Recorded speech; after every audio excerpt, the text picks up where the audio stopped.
everybody for joining.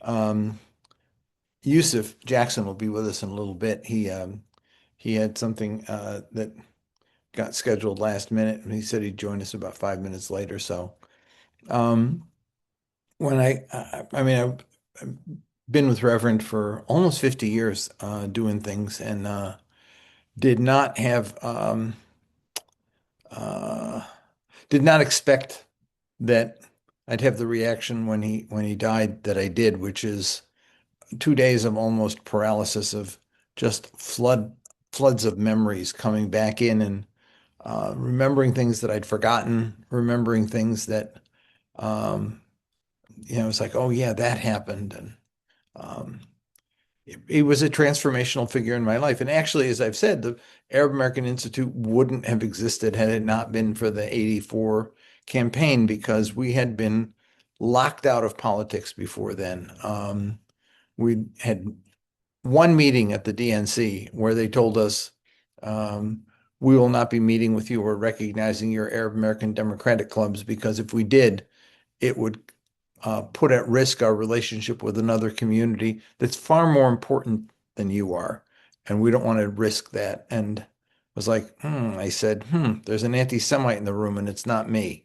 Um, a line I've used a couple of times with people who would make comments like that. But Mondale returned money in '83. Wilson Good returned money in '83. We wrote a book, Helen and I, little booklet, The Politics of Exclusion, to the point where people who had Arab Americans working on their campaign staff were told that they should fire them. And so the opportunity to be recognized by a presidential campaign by name, Arab Americans, and to have him come to community events was really quite striking and convinced me that we needed to institutionalize this. And when the rupture occurred at ADC and we were, looking for a place to go, we sat and said, let us do what we did in the campaign. And so we focused on voter registration, candidate support, etc. And the Institute was born out of that experience. I will never forget the '84 experience with Reverend, because going around to Arab American events and seeing people turning out, it was almost like they were so hungry for acceptance and recognition, that they turned out in just enormous numbers, and the look on their faces, the excitement, it actually was chilling a bit, to feel that they had been written out for so long, both because of what was here, but then those who were immigrant feeling that they'd come to America and they could do anything they wanted to but politics. You could be a success in business, you could be a success in your professional career, but you couldn't do politics. And now all of a sudden you could. He talked about issues that they cared about. He talked about the Middle East in a way that nobody had ever done before. Called them out by name. Nobody had done that before. And a level of recognition that was so important. And then, having the opportunity to do things with him.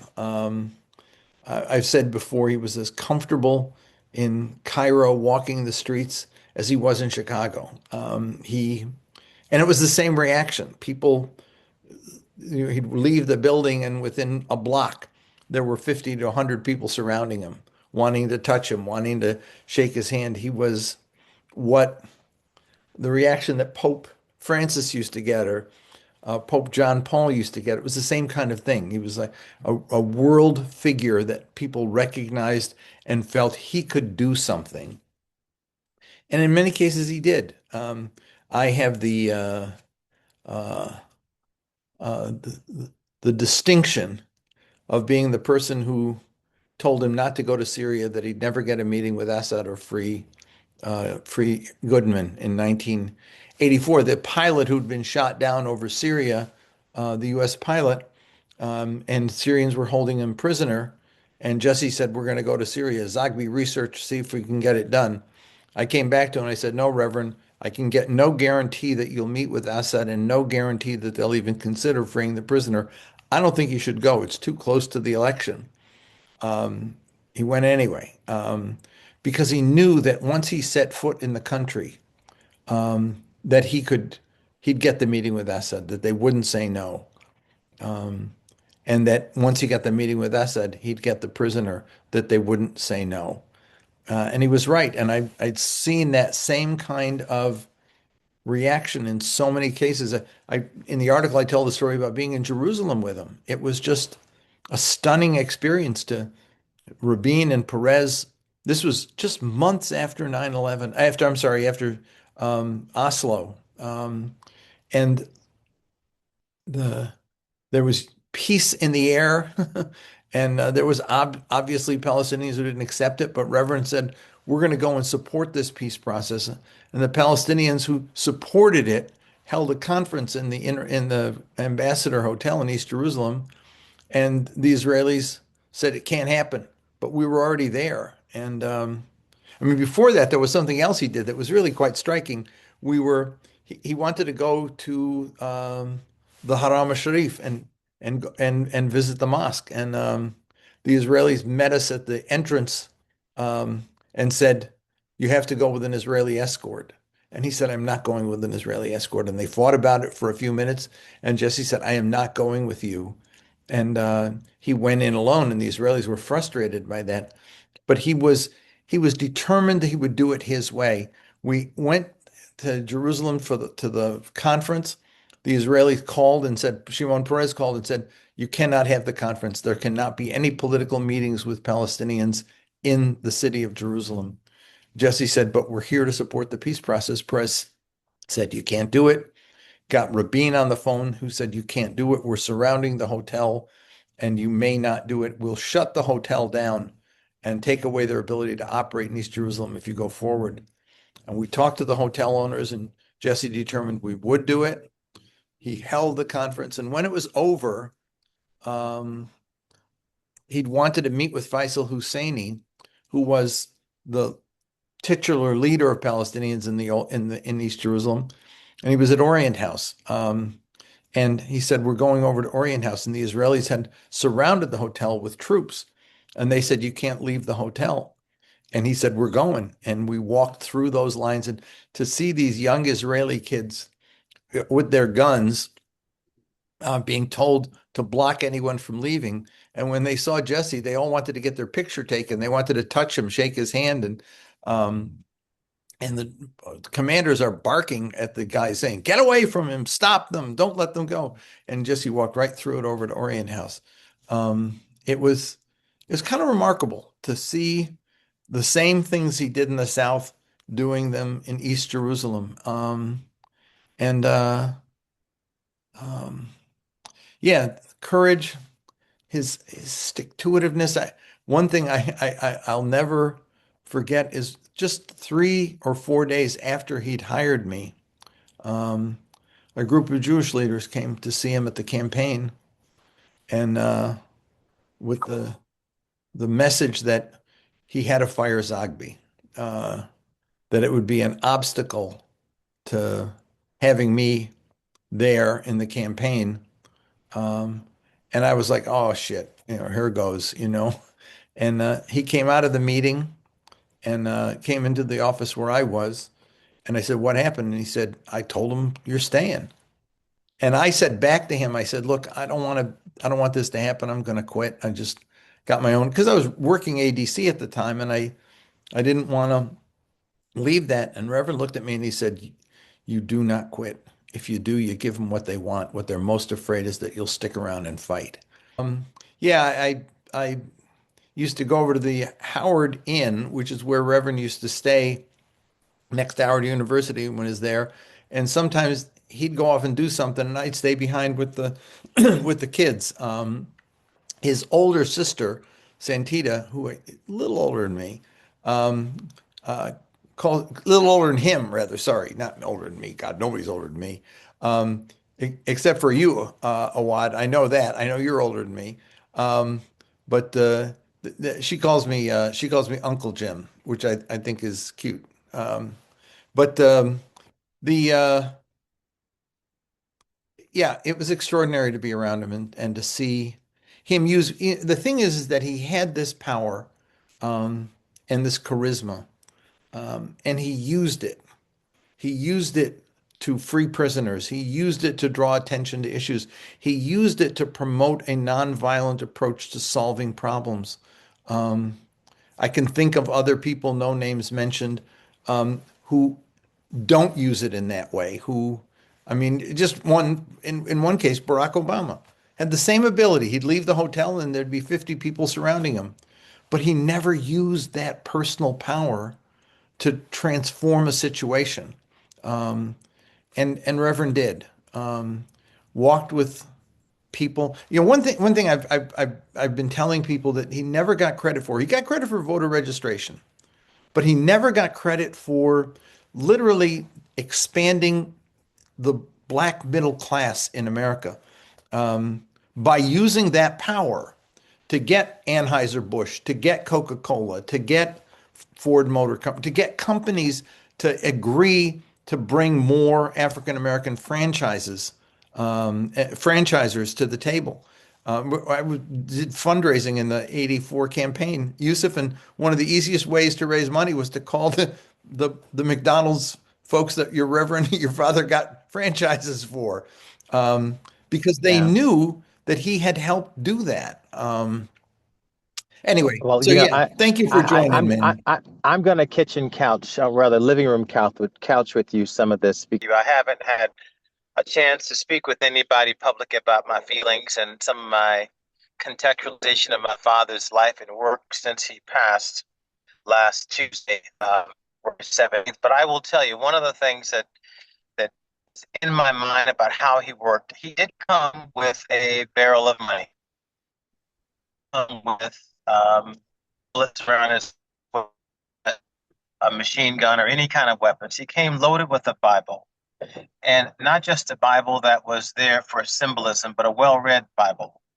And he took those words and the practices and the strategies of his revolutionary Christian theology and put them to work in the context of all the body of religion that he was familiar with in the world. And I think armed with moral righteousness, um, armed with an idea whose time has come, and having a steadfast faith in the belief that if you're faithful over few things, God will give you dominion over any. He's able to really convince people all over the world. And you gave stories about him in foreign lands, convincing people, often in their second or third language, about freeing hostages or opening the door to communications to to offer peace in war torn lands. And he stood steadfast, whether he would not he refused what someone else thinks, or because he's not going to meet with both sides in Jerusalem.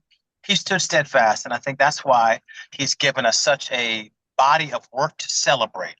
I am terribly saddened by the loss of my father. I grieve privately. I grieve sometimes in public. But what doesn't make me grieve and what makes me jump up and down is that I don't have to be ashamed of my father. I don't have to be ashamed of his work. He left me with a great last name. Left me with a great body of work to study and think about and contemplate. And I will say he left that for everybody, quite frankly, because the work of my father does not pass as much by blood as it passes by spirit. You have to have the kind of spirit it takes to do this work, to have a tolerance and a patience and a temperance, be willing to study, be willing to listen to more people than you preach to. So it's those things I think about when I think about my father and his body of work. The other thing, Jim, is he was so courageous and bold, willing to.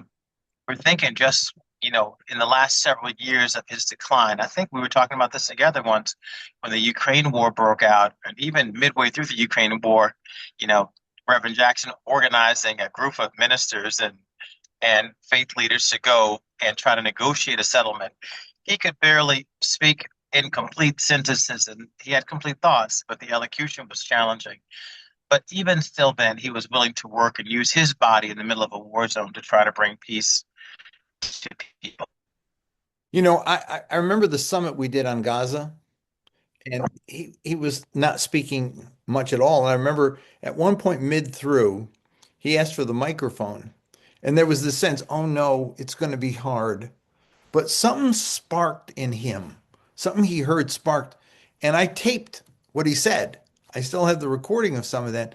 It was almost like the his brain clicked, and he was able to speak about his feelings about it. It was very powerful moment. Oh, And the day I left, I went over to him and I said, "I'm leaving, Reverend."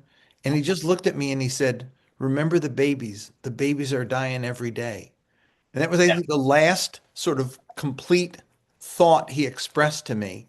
Um, and yeah, I mean, Well, God graced him with a number of those complete thoughts. I will never forget. In between October and November, he had fallen ill to an infection, and he was taken to the hospital. And it was a pretty acute infection.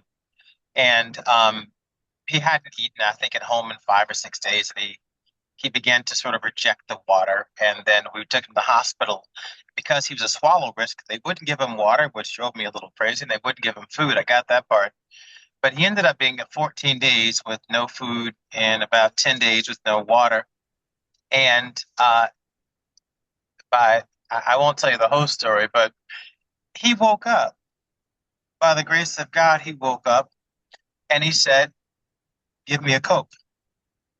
And obviously, you don't transition from nothing straight to a Coca-Cola. That's the worst thing in the world. Well, I had walked out of the room to take a phone call, and I came back in, and my children were left in the room. And of course, they gave Granddad two Cokes. So he actually drank down two Cokes after not having anything at all. I'm so happy he didn't choke that day. But he woke up, and after he was satiated with thirst, after he satiated his thirst, he said, "People know I'm in the hospital. I've had calls from Barack Obama. I've had calls from Muslim leaders. I've had calls from Reverend Barber. I've had my ministers over praying over me." He said, "So people know I'm here. We have to change the narrative from my health to my work. What we have here is a food insecurity problem with the cut of the SNAP benefits. We need to feed 4 million people over the next several months to begin to put a dent into the food insecurity problem and before we end up with a hunger problem in the United States of America." One of the things that kept him alive was not about the earthly things he missed when he was sick or the material things he was missing as he began to decline. You know, he would think about other people. And so his desire to be of service to other people, I believe, is what gave him a unique ability to fight when other folks could not fight or when they tired. I mean, one of the things I'll attest to this on the personal side, you can join in here too, sir, is he woke up so early and he went to bed so late and he ate at such odd times and he ate such odd, unhealthy food. And yeah, he had bronchial issues, he'd get sick and get pneumonia, but he'd work straight through pneumonia in the hospital. I mean, his ability, and while you're talking to him, he's got the radio station on hold and he's on his way to the news station and he's writing and thinking and all the things almost all at the same time. His ability to do that and manage it for such a period of time, almost like LeBron James playing basketball, into 41 years old. Like people don't do that. The level of nutrition and health and just natural God-given fortitude he has to have. And so my father was the kind of guy who had the fortitude to be able to do the work and also the heart to be able to accept different kinds of people who really didn't want to sit around the same table, quite frankly, and encourage them to see beyond the limits of the four corners of how they think about themselves on earth. About both of those, I can remember 6:30 in the morning phone call. I need you to come over to the hotel. And my wife would say, "What are you doing?" I said, "Reverend called." He was so inappropriate. It's just like, "Come over right now." Reverend called and I'm going over to the hotel. She said, "Can you tell him no?" I said, "There's just something you can't say no to him." And about the food, those buckets of Popeye chicken at 11:30 at night. Oh my God. Listen, what I was gonna say one. Oh, my son Joe went to school with Yusef. There were Yusef and Yusef at University of Virginia, and Yes. he was a delegate at the 88 convention. He was one of the youngest delegates that year. He had just turned 18. And he did a paper on the moral message of Jesse Jackson. He'd gone through his speeches, gone through his different things he'd said. And that stuck with me, especially, okay, I'm going to mention another name, Al Sharpton, okay, who was somebody in the camp, as it were. But there was not, if you parse out what they say, Sharpton versus Jackson, extraordinary difference. Your father never played to anger. He never played to retribution. There was always that inherent in the message was the theology of forgiveness, the theology of nonviolence, the theology of justice wins out if we do the right thing.